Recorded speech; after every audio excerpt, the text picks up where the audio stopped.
Eu acho que é um festival fantástico para essa questão da inovação social, criou um espaço muito importante para isso no Brasil. Então, eu me sinto muito, muito honrado de poder fazer o pré-lançamento do livro Humanos de Negócios aqui. Eu estou me sentindo em casa. E ainda mais a companhia do Ernesto e da Ilona, pessoas que eu admiro muito, que têm um trabalho fantástico, e eu acho que vocês vão ter a oportunidade de conhecer eles um pouquinho melhor aqui. Bem-vindos, Ilona e Ernesto, obrigado por aceitarem o convite. E sobre vou contar um pouquinho sobre o projeto, né, do livro, antes de passar a bola para a Ilona e para o Ernesto contarem um pouquinho da história deles. Mas esse livro nasceu de um incômodo, de uma inquietação que eu sempre tive, foi crescendo com o tempo, assim, de olhar para essa percepção que a gente tem de homens de negócio, né? A gente tem um estereótipo que a gente imagina que uma pessoa bem-sucedida, em geral, é aquela que está na capa de revistas e jornais, né, por muito tempo. Acho que está mudando muito isso agora, mas é o cara de gravata, bem vestido, reconhecido pelas coisas que ele tem, materiais que ele tem. E aí a gente nunca se questiona, ou raramente se questiona, como é que essas pessoas construíram isso que elas têm. E a gente vê que tem uma percepção, né, uma vontade, um estímulo do mercado para construir empresas que são cada vez maiores e a gente criou monstros, né, sem nem perceber.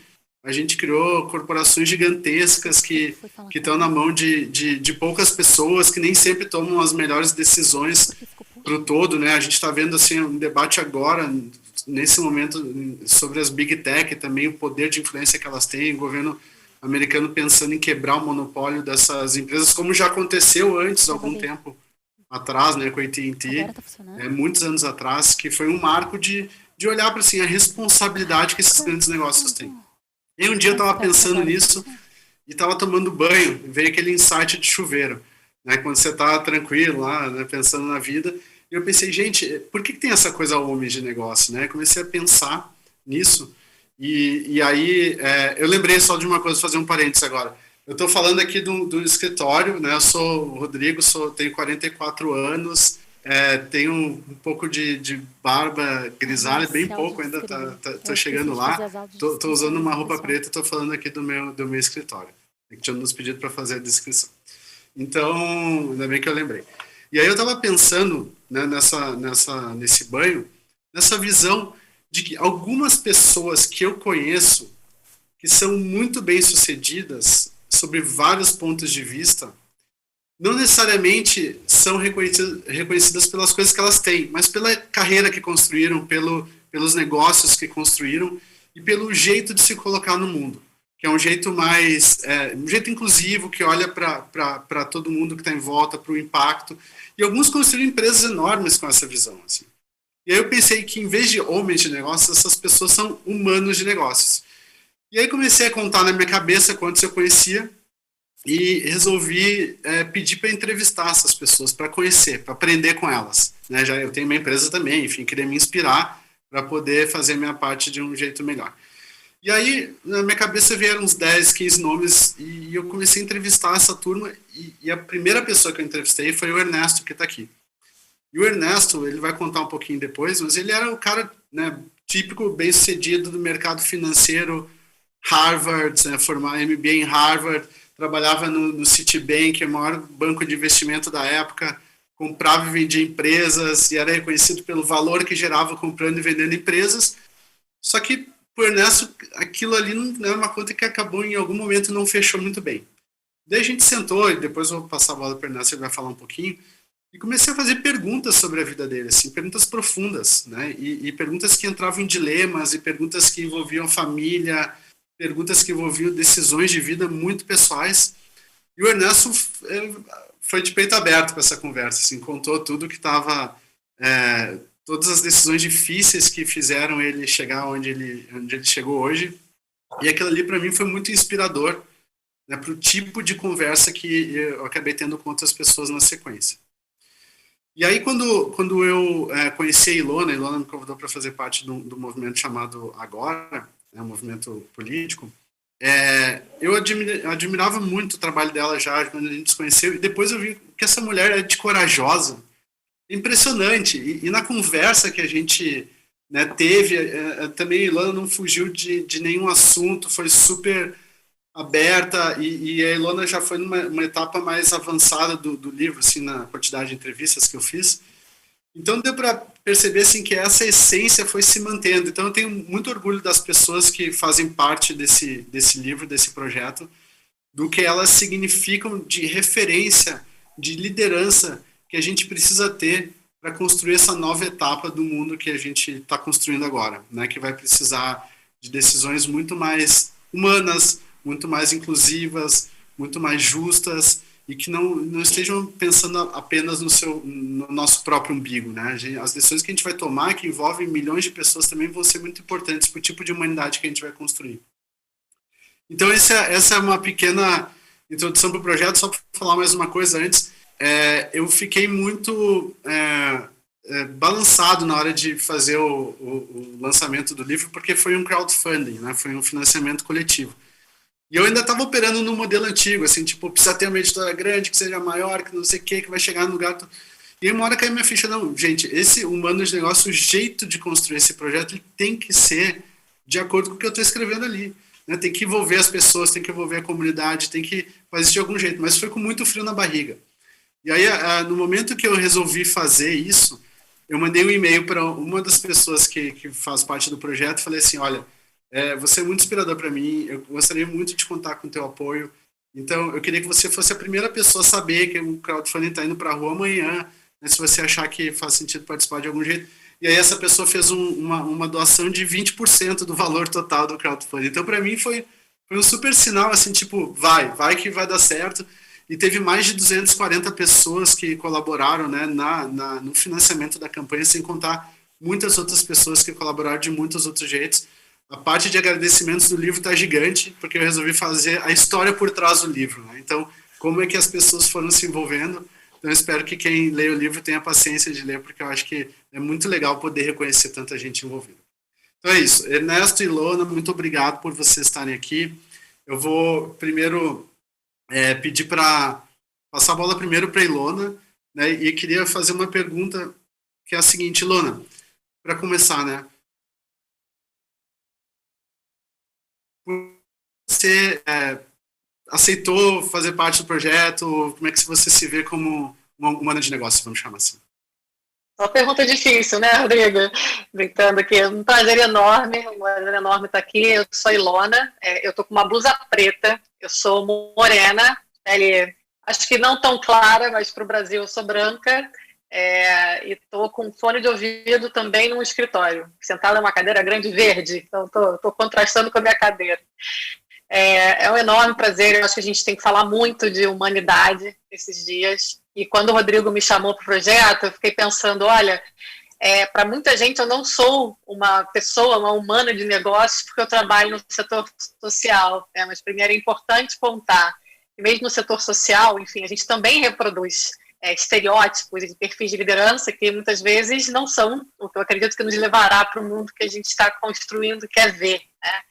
Então, para mim foi importante também dizer isso, acho que resgatando um pouquinho da minha história, né? Eu, enfim, não conhecia tanto também o Ernesto, vai ser um prazer ouvi-lo, mas eu também tive uma pequena experiência lá atrás na minha vida no mercado financeiro, por coincidência, não foi por assim, uma escolha. Eu acabei indo parar numa entrevista e era para um banco de investimento, fiquei um tempo, mas eu sentia que tinha algo maior em mim, no sentido de incômodo, e que no trabalho que eu estava fazendo eu não tinha como responder. Mas foi muito importante ter passado pelo mercado financeiro, justamente para eu poder entender, mesmo ali, hoje, quando eu olho o sistema como um todo, seja o sistema político, seja o sistema do capital, que a gente está, enfim, quanto humanos nós nos desumanizamos, nós temos as métricas erradas de sucesso, nós valorizamos, né, não só como o Rodrigo falou, o ter, mas também a competição. Nós achamos que não tem espaço para todo mundo. E quando a gente começa a se questionar sobre todos esses, digamos assim, essa expectativa, que não faz, honestamente, assim, a gente vê muita gente bem-sucedida profissionalmente, mas que não são pessoas felizes, realizadas e plenas nas suas vidas, muitas vezes. Eu comecei a também avaliar esse tipo de padrão, quer dizer, quem eu achava que eram, digamos assim, padrões a seguir, né, desde o mercado financeiro. E depois, quando eu faço uma transição para o setor social, eu comecei ainda bem, a entender que eu tinha que valorizar outros aspectos e que quanto mais eu estava próxima das pessoas, quanto mais o sentido de colaboração e de compreensão mesmo, enfim, de formação de time, de formação, digamos assim, de agendas comuns, de princípios comuns, mais satisfação eu tinha no meu trabalho. Então, acho que eu comecei a me ver uma humana de negócios, não necessariamente imediatamente após a minha transição do setor privado para o terceiro setor, mas a partir do momento que eu entendi que para entregar o que eu queria entregar, que é justamente assim, um trabalho que olhe para outros, né, que possa pensar literalmente no interesse público antes do interesse privado, e que não necessariamente tem que ser assim, mas no setor social tem que ser assim, né? Que eu precisava realmente tirar um pouco do ego de cena, ter time e que mais pessoas aparecessem e chegassem junto. Ninguém faz nada sozinho, acho que é a primeira questão. E outra, Rodrigo, acho que tem uma questão da humanização.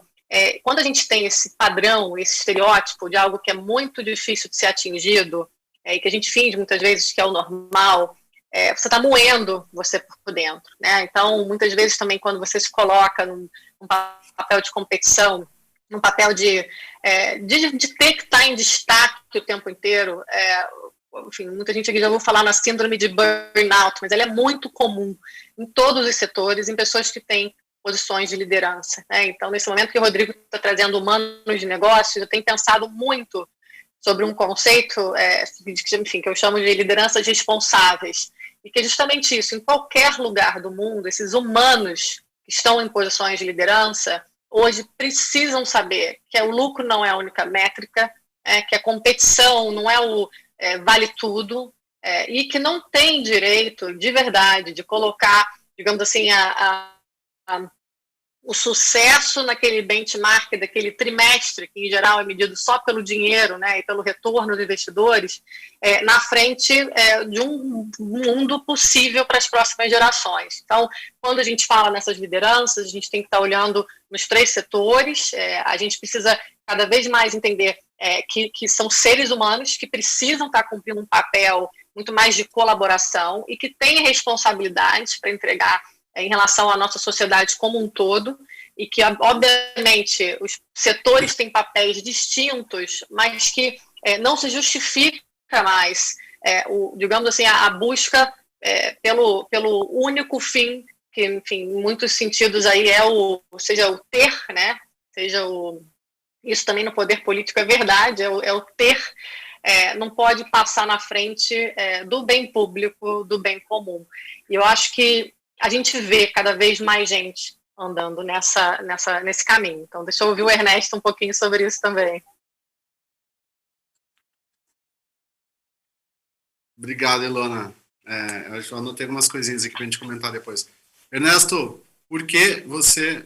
Bom, se você não me aceitasse o convite, eu não ia ser mais seu amigo, mas brincadeiras à parte, por que você resolveu contar a sua história de um jeito tão profundo, assim? Como é que você se vê nessa caminhada de humanos de negócio? Eu acho que contar a história é parte do processo de mudança. Acho que todos agora estamos mudando a ser humanos de negócios. É a única forma de sustentabilidade no mundo. Então, criar essas pontes é parte da história, de ser parte da história. Minha história começou, você sabe, faz muito tempo. Em algum momento eu comecei a correr e me tornei capitão do equipe Espírito Argentino no Eco Challenge da Nova Zelândia, uma corrida de 500 quilômetros non-stop. E em 2004 eu corri 7 maratonas através do deserto da Atacama. Autossustentado. 7 maratonas seguidas, né? 7 maratonas seguidas, 7 dias. E o deserto do Atacama é o lugar mais solitário e mais seco do mundo. E durante o dia as temperaturas subem para asfixiar, e durante a noite elas diminuem abaixo do nível do congelamento. E você se pode perguntar por que eu fiz isso, por que me castiguei dessa maneira. E a resposta fácil seria: estava fugindo de mim mesmo, estava fugindo dos paradigmas que eu construí para mim e que construí a meu redor. Estava fugindo de esse lobão de Wall Street, esse homem de terno listrado, gravata de poder, suspensórios de touros e ursos, que acreditava no crescimento eterno e cujo credo era o lucro, e meu segundo nome era predador. Eu era um predador. E eu queria colocar um mundo entre esse homem e eu, entre eu e mim. E eu gosto de recorrer a imagens de cobras. Sim? Muitas vezes na sua vida, uma serpente precisa entrar em um lugar muito profundo para se enterrar e renovar a pele. Ela irá para a escuridão para remover a sua escuridão. E acho que eu fiz isso. Eu entrei num momento assim de muita escuridão e precisava remover a minha pele. A pele de uma serpente, em um momento, a serpente continua crescendo, mas a pele se torna seca, escamosa e inutilizável. E eu continuei crescendo, mas meu paradigma e as minhas estruturas não me acompanhavam. E eu precisava tirar dessa pele. E acho que esse foi um momento assim de escuridão, de ir para o mais profundo de mim e voltar do deserto depois de 7 dias, deixando a pele aí no salar da Atacama. Bom, deve ter doído um pouquinho, né? E aí acho que esse é um tema também, né? Do que eu vejo isso, e parte das entrevistas isso ficou muito evidente também. O que a gente precisa sacrificar nessa caminhada também, né? A gente sabe que está numa missão e a gente não vai, uma vez que você enxerga essa missão assim, está claro para você que tem que fazer, você vai fazer, né? A alternativa é ficar vendo Netflix, que eu acho que a gente não veio aqui para isso, né? A gente veio talvez para criar os documentários do Netflix, ou as coisas que vão ser contadas no Netflix. Eu imagino que a missão do humano, de uma humana de negócios, é isso. E aí eu queria entrar nesse lugar com vocês, assim, o que significou para vocês de sacrifício seguir essa missão, seguir essa carreira? Do que vocês abriram? Acho que eu vou puxar aqui um pouco também da questão do feminino, né? Assim, eu entrei em campos difíceis assim para mulheres atuar, onde tem muito descrédito, onde sempre tinha uma questão de, vamos dizer assim, de achar que você estava ali pelas qualidades erradas, né? Então tem sempre muito preconceito. E que eu também, eu acho que na nossa conversa a gente falou um pouco sobre isso, né, Rodrigo? Que eu só me percebi carregando certos preconceitos e acho que também reproduzindo esse mundo masculinizado dos negócios, enfim, da entrega a qualquer preço, quando eu virei mãe. Eu achava, eu sempre brinco, mas é verdade, assim, eu achava, minha filha é mais um projeto muito especial, que eu queria muito, mas eu achava que era um projeto, sabe? Então, assim, claro que eu dou conta de 1000 projetos ao mesmo tempo, que ela vem. E não me planejei como uma empreendedora cívica, né? Não tinha, digamos assim, me planejado para ter licença maternidade, nada disso, achava que eu daria conta, né? Então, acho que eu abri muita mão, assim, era um momento muito de pico do Instituto Igarapé, para mim era um momento ainda que dependia muito de mim. E eu, para dar conta mesmo, para entregar o que tinha que entregar, eu acho que sacrifiquei bastante os primeiros meses, assim, da minha filha. Eu gostaria de ter passado mais tempo com ela.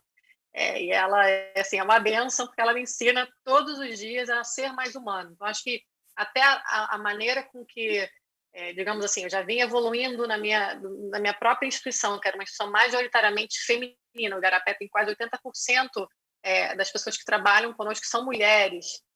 A gente ali já estava numa troca muito mais profunda sobre apoio, sobre, de fato, assim, o que importava para a gente, né? O que a gente, como é que uma apoiava a outra, justamente porque todo mundo tem altos e baixos, tem momentos de doença na família, tem momentos onde você também está fazendo algo que é para além do seu trabalho. O trabalho social, às vezes, ele é duro, assim, você se sente muito responsável por tudo. Então, dá uma frustração quando a gente não consegue, né? Assim, resolver, e aí tem que entender, olha, que não faz o que pode e vamos nos ajudar, né? Mas aí minha filha, acho que é uma primeira questão, eu sempre falo depois disso, a gente instituiu políticas muito mais, enfim, colaborativas também para esse período de licença maternidade, o escritório mudou, todo mundo que passa por ali agora, a gente tenta ser cada vez melhor, porque essa questão de mulher e liderança, porque acho que isso é fundamental a gente falar. No Brasil, a gente não tem esse tipo de rede de apoio como em países, seja lá, escandinavos ou países do norte da Europa,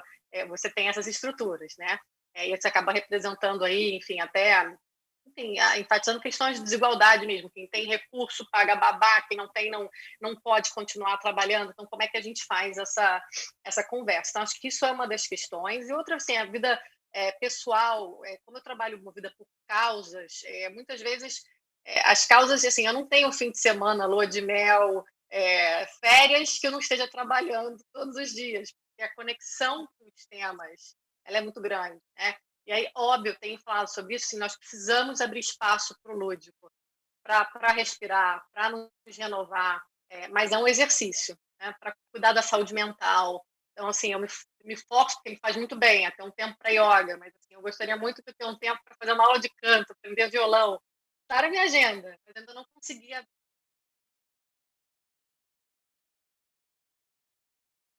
Realmente, a questão cívica no voluntariado, a questão cívica. Então, assim, o hobby é o agora, são os meus amigos engajados, etc. Mas eu acho que para continuar podendo oferecer o que eu tenho de melhor, a gente também tem que ter um equilíbrio melhor. Eu digo que, em geral, a gente abre mão e não podemos abrir mão de tudo, porque esse desenvolvimento pessoal, essa conexão que o Ernesto menciona aí, né, com o íntimo, que às vezes a gente tem que estar debaixo da terra para voltar, ela é muito importante, porque às vezes a gente está se distanciando. Se você não se reconectar, não tiver esse momento, você não vai entregar o que você gostaria de entregar.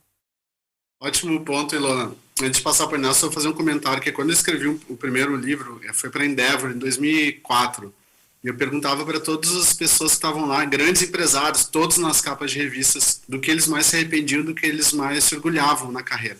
E todos se orgulhavam da carreira, da empresa que tinha construído, e a grande maioria falou que se arrependia de não ter visto os filhos crescerem, de não ter ficado tempo perto da família.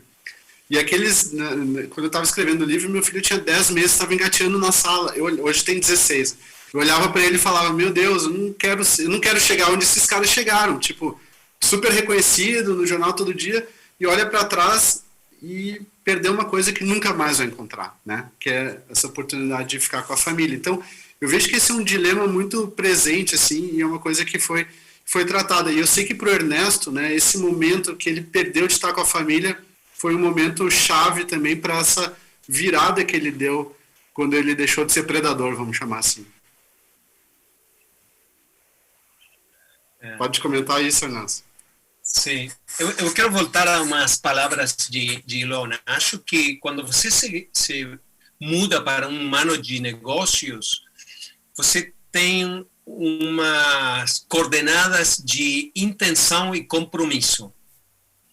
E esse compromisso que é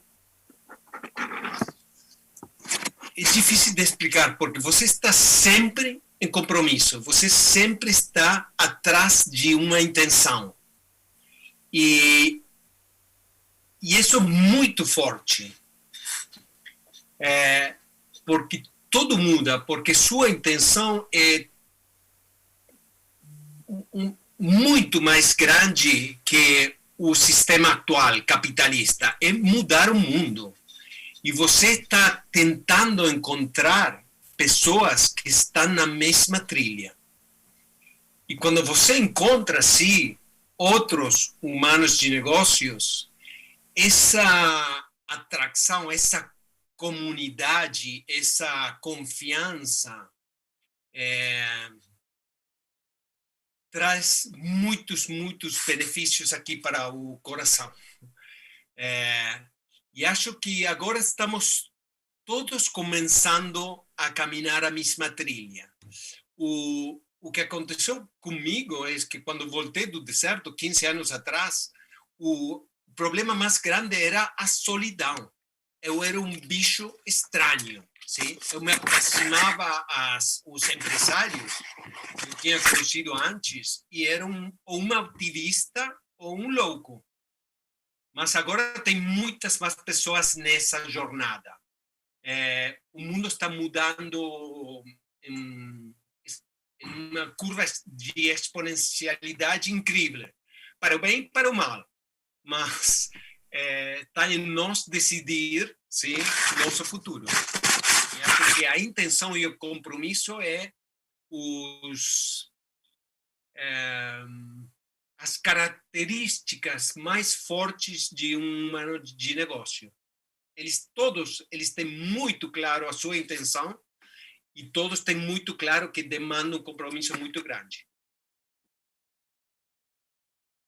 Não poderia concordar mais, Ernesto. Já me sinto conectada a você, viu? Demais. Tenho certeza que vocês precisam se conhecer melhor do que hoje. Agora, Ernesto, me fala uma coisa assim, depois eu vou perguntar para a Ilona, daí a gente vai abrir para as perguntas aqui. Você fez uma fortuna, teve um conforto material aí no mercado financeiro, e aí depois você reinvestiu tudo nessa busca pelo propósito. Como foi essa jornada para você? Porque todo mundo fala assim, você tá maluco, vai sair do maior banco do mundo ganhando uma fortuna para salvar o mundo, você tá doido? É isso que as pessoas ouvem, né? Como é que você reagiu com isso e como é que foi um pouco dessa jornada? Eu sei que ela é longa, tem 10 anos, mas... É muito difícil, porque como eu era um... aqui para nós. E não esqueçam de ler o livro depois, pessoal, para a história contar. É muito difícil, porque, como eu falei, eu era um bicho estranho. E nesse momento, ainda agora, é muito difícil monetizar a sustentabilidade.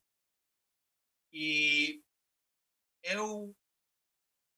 foram necessárias 25 viagens a Brasil, desde a Argentina, para que a Natura me contratara. 25 viagens. E tampouco foi e não foi assim um negoção, era a possibilidade de trabalhar com pessoas que estavam ressonando uma frequência similar, sim? E ainda hoje é muito difícil fazer um negócio da regeneração. O que estamos fazendo é regenerar as mentes das pessoas que estão sentadas com a força do dinheiro.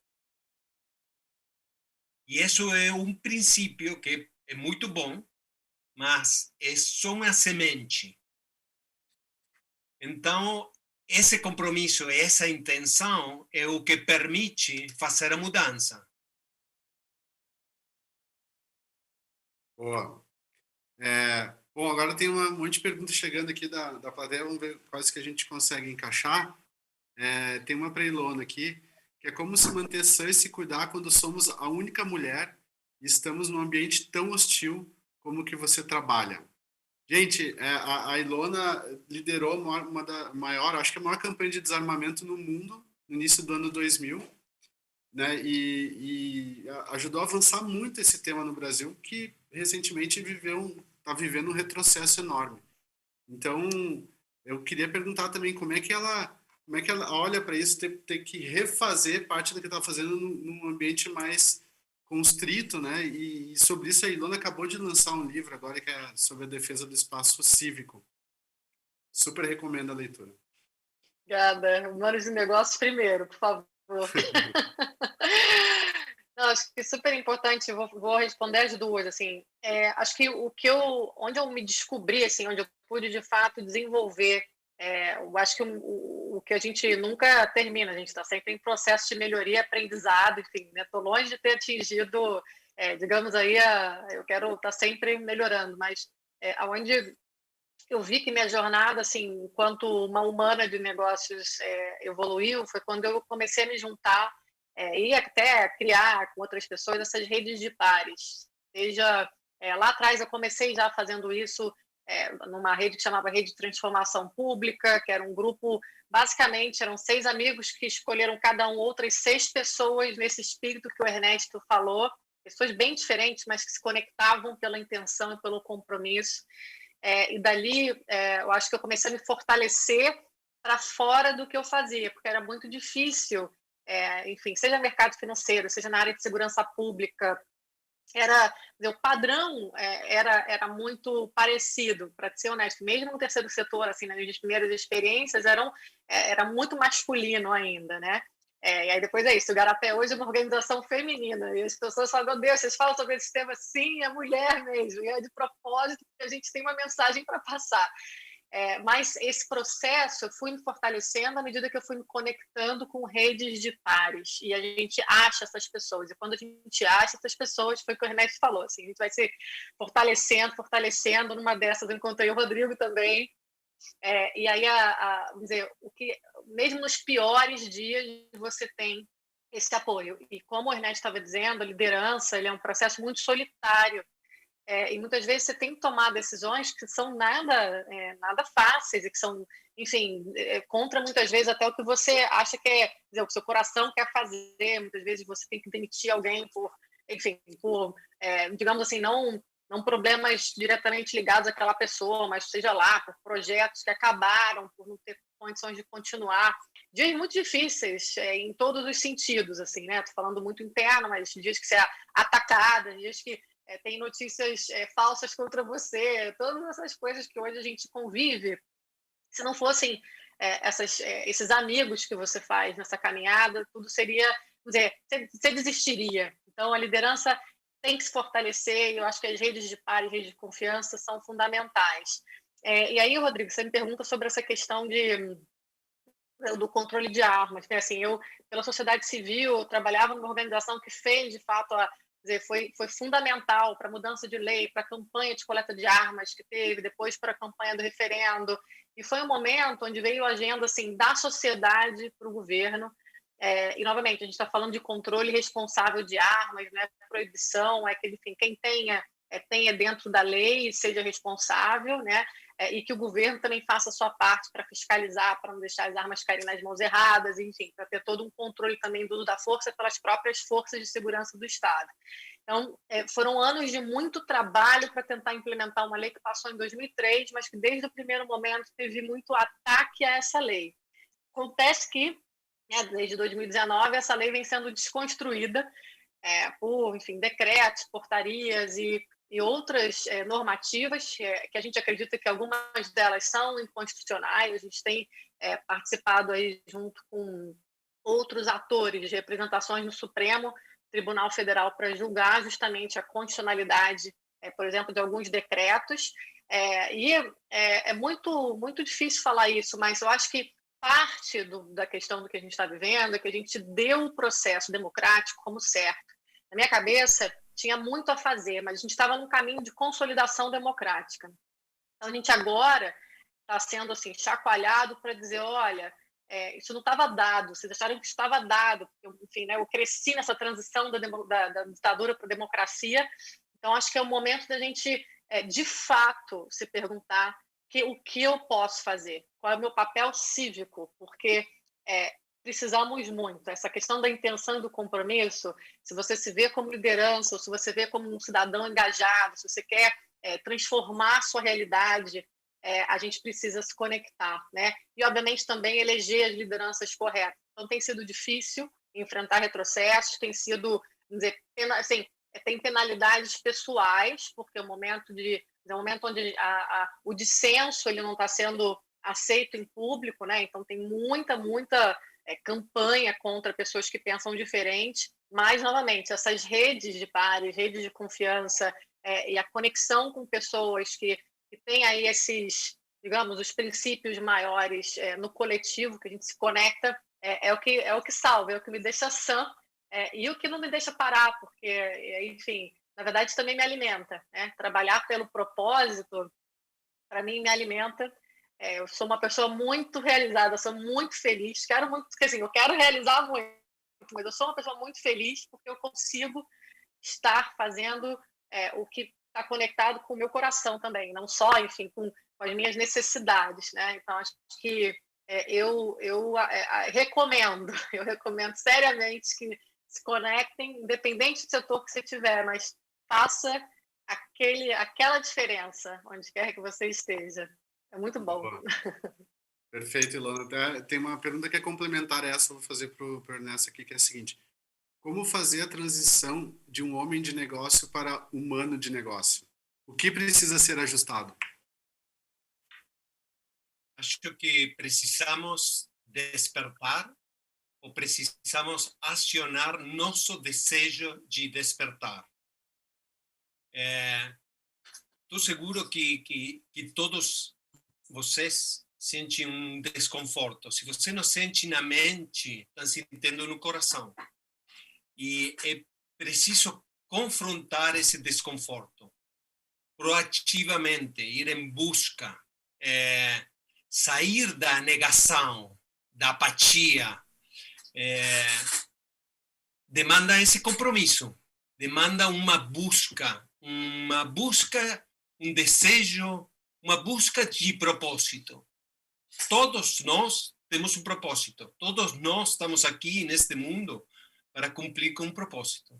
Mas o que estamos precisando é acionar esse desejo de encontrar o propósito. Quando você vai cruzar o deserto da Atacama, você tem que dar um passo tras outro passo. A única forma é sempre um passo mais, sempre uma maratona a mais. E acho que na busca de...